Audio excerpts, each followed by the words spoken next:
Hi, I'm Julie and I'm a pension advisor. If you're in your 50s, then here's some advice about how to make sure you have the retirement you want. In this video, I'm going to cover some of the main topics that you should think about and give you some tips on how to make sure you have the income you would like when you retire. It's about 4 minutes long but full of great information, so stick with it. First up, the state pension. Think of this as the foundation of your income when you retire. But how well do you really know yours? If you're eligible for the state pension, you can get it when you reach state pension age. This depends on when you were born, and you can check what your state pension age is online. It's a good idea to check it regularly because it's sometimes reviewed by the government, so it might change in the future.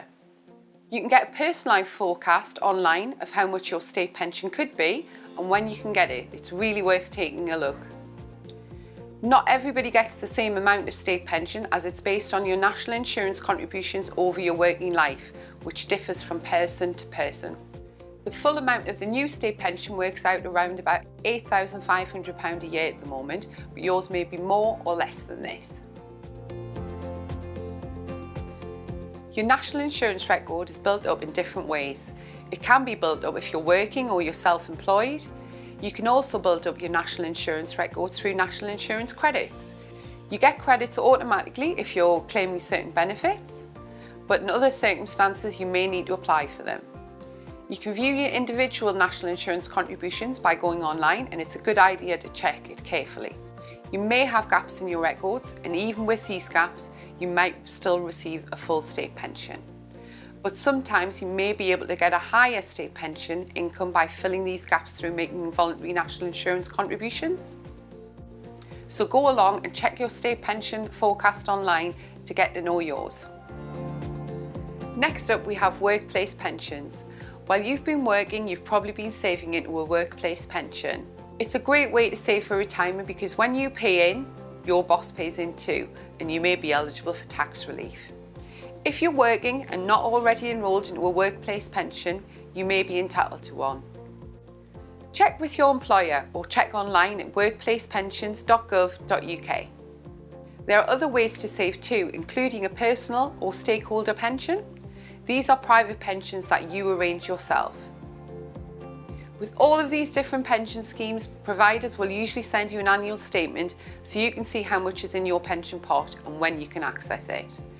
If you've had lots of different jobs, then you could have had different amounts saved in various pension schemes. The free pensions tracing service can help you track these different schemes down to help make sense of how much you've saved.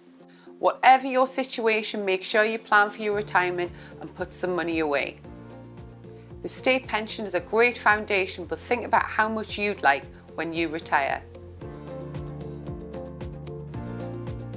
So we've covered the state pension and workplace pensions, but what about when you want to start taking your pension?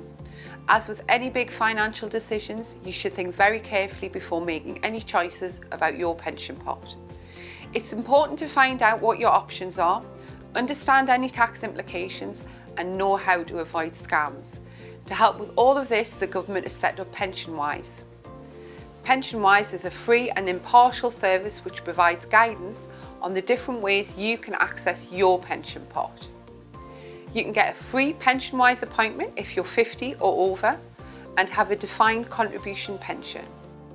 In this type of pension scheme, you build up a pot of pension savings, and the value of that pot is based on how much you pay in and how your payments are being invested. These are sometimes called money purchase pensions. You can have a PensionWise appointment either over the phone or face-to-face in one of hundreds of locations across the UK. An appointment lasts about 45 minutes, and in that time you'll find out about 6 options for taking your pension. You'll also learn how to shop around for the best deal, avoid pension scams, and how each option affects the tax you pay. At the end of the appointment, you'll be sent a letter outlining what you've discussed in your PensionWise appointment, so you can review your options at your leisure. And you can always find out more about going to the PensionWise website. So there we have it, getting to know your state pension, workplace pensions, and taking your pension. If you're in your 50s, think about how these topics relate to you and what planning you can do to prepare for retirement. Go to our website to learn more and follow the links that can help you get to know your pension.